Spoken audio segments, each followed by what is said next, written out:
Amnesia, A Machine for Pigs is the sequel to the horror game Amnesia: The Dark Descent, which was released in 2011.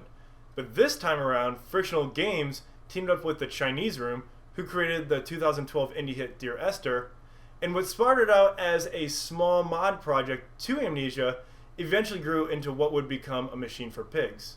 So, does A Machine for Pigs fill the big shoes left behind by its predecessor? Watch and find out. In Amnesia: A Machine for Pigs, you take on the role of Oswald Mandis, an upper-class industrialist living in Victorian London who has returned from a tragic trip in Mexico and continuously has recurring dreams of a machine. He awakens on New Year's Eve in 1899 and comes to realize that many months have passed by and he's totally unaware of what has happened during those months. So as he descends into the lower levels of his house, he hears his children shouting his name as the machine starts coming to life. The Dark Descent has a reputation for being what most consider the scariest, most terrifying game ever created. Now, I don't get scared easily.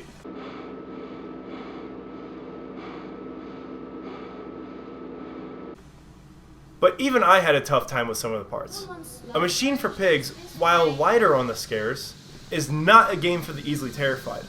The atmosphere is just as haunting as it was before, with unknown noises coming from every direction, Mandis' breath quickening during a fearsome event, and blurry vision occurring in certain areas while your lantern starts to flicker. The game doesn't dig into your mind like The Dark Descent did, but this won't be a simple walk in the park either.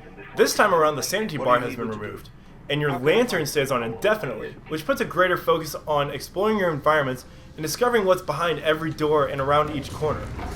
Furthermore, a part of the game's narrative is colored in by previous journal entries lying around as you descend further into the machine, which gives greater emphasis to exploring the game more thoroughly. The narrative of this game is another surprisingly strong point in this title. While it won't be compared to some titans in the industry, A Machine for Pigs has a pretty titan narrative. Some of the later plot elements can be a little confusing, but the journal entries you'll find, the hallucinations you'll experience, the phone calls you'll receive, all contribute to pushing the story forward.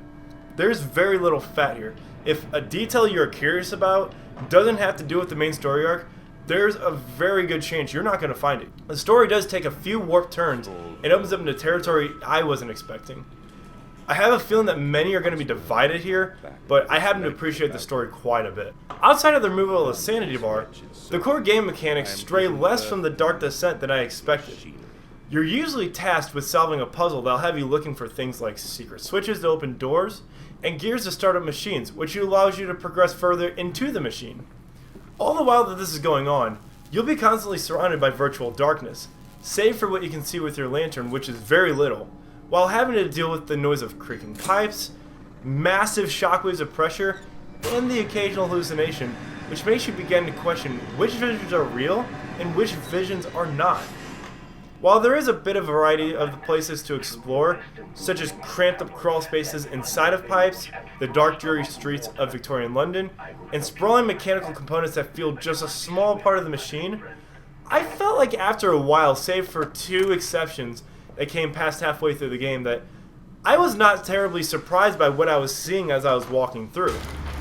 While you won't be stuck for too long in one place, you may find yourself feeling a sense of deja vu when you walk into another room that is full of pipes. So finishing the game took me around 6 hours, which is a hair shorter than it took me to finish The Dark Descent. And unfortunately, there's not much to do that warrants a second playthrough outside of experiencing the story again.